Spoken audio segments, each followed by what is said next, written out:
Terima kasih ya Putri. Inaya silahkan di-record. Assalamualaikum warahmatullahi wabarakatuh.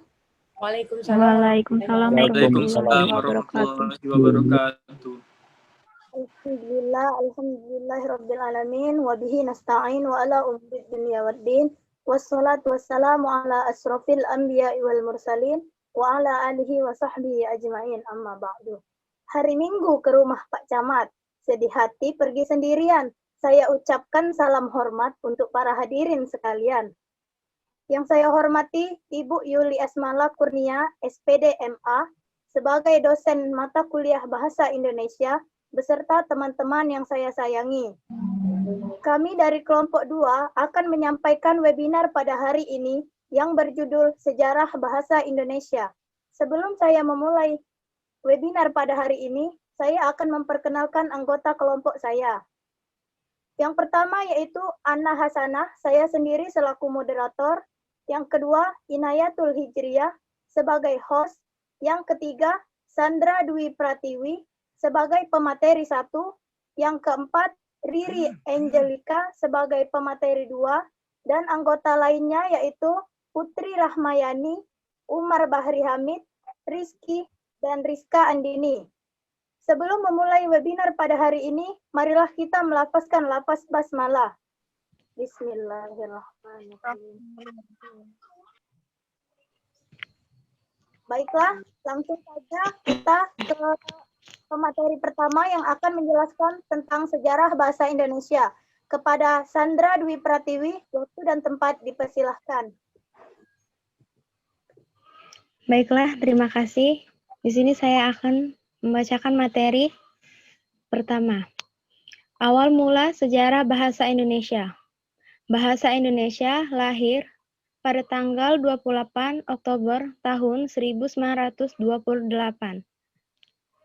Pada saat itu, para pemuda Indonesia dari berbagai pelosok Nusantara berkumpul dalam satu rapat dan mengikrarkan Sumpah Pemuda yang berbunyi, 1. Berbangsa darah yang satu, bertumpah darah yang satu, tanah Indonesia. 2. Berbangsa yang satu, bangsa Indonesia. 3. Menjunjung bahasa persatuan, bahasa Indonesia. Sehingga resmilah bahasa Melayu yang sudah dipakai sejak abad ke-7 menjadi bahasa Indonesia. Pada tahun 1928, bahasa Indonesia dikukuhkan kedudukannya sebagai bahasa nasional. Muhammad Yamin secara resmi mengusulkan supaya bahasa Melayu digunakan sebagai bahasa persatuan Indonesia pada tanggal 28 Oktober tahun 1928. Bahasa Indonesia lalu dinyatakan kedudukannya sebagai bahasa negara pada tanggal 18 Agustus 1945 setelah proklamasi kemerdekaan Indonesia. Karena pada saat itu Undang-Undang Dasar 1945 disahkan sebagai Undang-Undang Dasar Negara Republik Indonesia. Dalam UUD 1945 pasal 32 disebutkan bahwa bahasa negara ialah bahasa Indonesia. Bahasa Indonesia adalah bahasa resmi bangsa Indonesia dan bahasa Indonesia juga menjadi bahasa persatuan bangsa.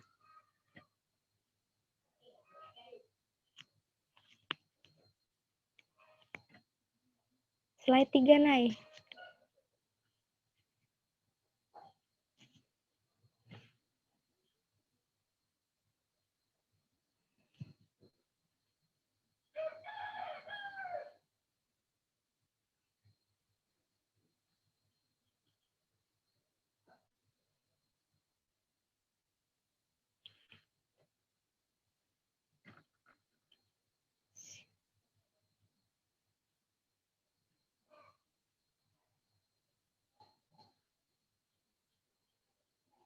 Bahasa Indonesia tumbuh dan berkembang dari bahasa Melayu yang sudah dipergunakan sebagai bahasa penghubung bukan hanya di Kepulauan Nusantara, melainkan hampir di seluruh Asia Tenggara. Bahasa Melayu mulai dipakai di kawasan Asia Tenggara sejak abad ke-7. Hal ini dibuktikan dengan ditemukannya prasasti di Kedukan Bukit Berangka tahun 683 Masehi, Palembang. Talang Tua Berangka tahun 684 Masehi, Palembang. Kota Kapur Berangka tahun 683 Masehi, Bangka Barat, dan Karangbrahi Berangka tahun 688 Masehi, Jambi. Sekian dari saya, akan dilanjutkan dengan Saudari Riri Angelika. Baiklah, saya akan membacakan materi selanjutnya yang dimana materi sebelumnya tadi telah dibacakan oleh teman saya, Sandra. Bahasa Melayu yang dipakai di daerah wilayah Nusantara dalam pertumbuhannya dipengaruhi oleh corak budaya daerah. Bahasa Melayu menyerap kosakata dari berbagai bahasa, terutama dari bahasa Sanketa, bahasa Persia, bahasa Arab, dan bahasa-bahasa Eropa. Perkembangannya muncul dalam berbagai variasi dan dialek. Perkembangan bahasa Melayu di wilayah Nusantara mempengaruhi dan mendorong tumbuhnya rasa persaudaraan dan persatuan bangsa Indonesia. Komunikasi antar perkumpulan yang bangkit pada masa itu menggunakan bahasa Melayu. Para pemuda Indonesia yang bergabung dalam perkumpulan pergerakan secara sadar mengangkat bahasa Melayu menjadi bahasa Indonesia, yang menjadi bahasa persatuan untuk seluruh bangsa Indonesia. Sumpah Pemuda 28 Oktober 1928. Kebangkitan nasional telah mendorong perkembangan bahasa Indonesia dengan pesat. Peranan kegiatan politik, perdagangan, persurat kabaran, dan majalah sangat besar dalam memodernkan bahasa Indonesia. Proklamasi Kemerdekaan Republik Indonesia 17 Agustus 1945 telah mengukuhkan kedudukan dan fungsi bahasa Indonesia secara konstitusional.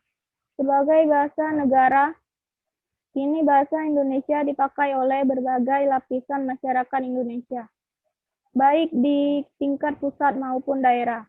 Mungkin itu saja yang bisa saya sampaikan. Saya kembalikan kepada moderator. Baiklah, itulah kurang lebih penjelasan mengenai sejarah bahasa Indonesia oleh kelompok 2. Jika teman-teman peserta webinar ada pertanyaan, kami persilahkan. Ya, baiklah. Assalamualaikum warahmatullahi wabarakatuh. Saya Edo Ariansyah dari kelompok 3 ingin menanyakan kosakata bahasa Melayu yang dipakai di daerah Nusantara itu menyerap dari bahasa mana saja? Terima kasih. Terima kasih atas pertanyaannya kepada Saudara Edo Ariansyah beserta teman-teman. Izinkan kami untuk mencari jawaban terlebih dahulu.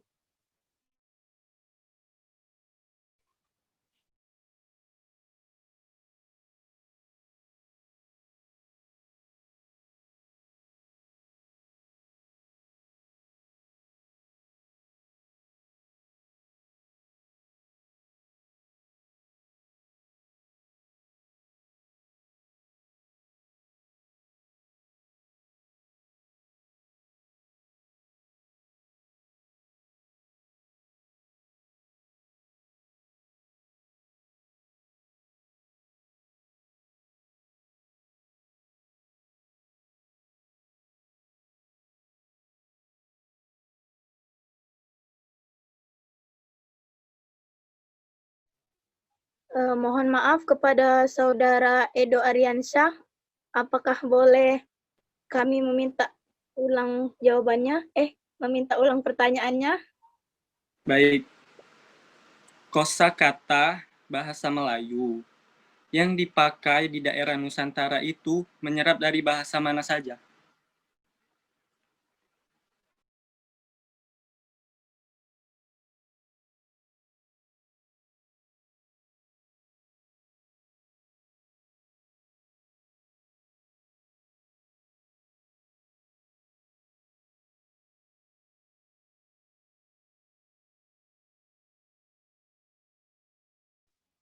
Baiklah, kepada peserta webinar, terutama kepada Saudara Edo Ariansyah yang bertanya, kami akan menjawabnya, yang akan dijawab oleh Saudari Putri Rahmayani. Kepada Saudari Putri Rahmayani, kami persilahkan. Baiklah, bahasa Melayu telah menyerap kata-kata dari bahasa Sanskrit, Tamil, Hindi, Arab, Parsi, Portugis, Belanda, dan Tionghoa. Lebih kini, bahasa Arab diserap untuk khususnya dalam banyak istilah keagamaan, bahasa Inggris khususnya untuk istilah saintifik dan teknologi. Kepada Saudara Edo, apakah sudah jelas? Siap, jelas. Terima kasih. Baik, terima kasih. Mungkin ini saja webinar dari kelompok kami, yaitu kelompok 2. Lebih dan kurangnya saya mohon maaf, kepada Allah saya mohon ampun. Wabillahi taufiq wal hidayah. Wassalamualaikum warahmatullahi wabarakatuh. Waalaikumsalam warahmatullahi wabarakatuh.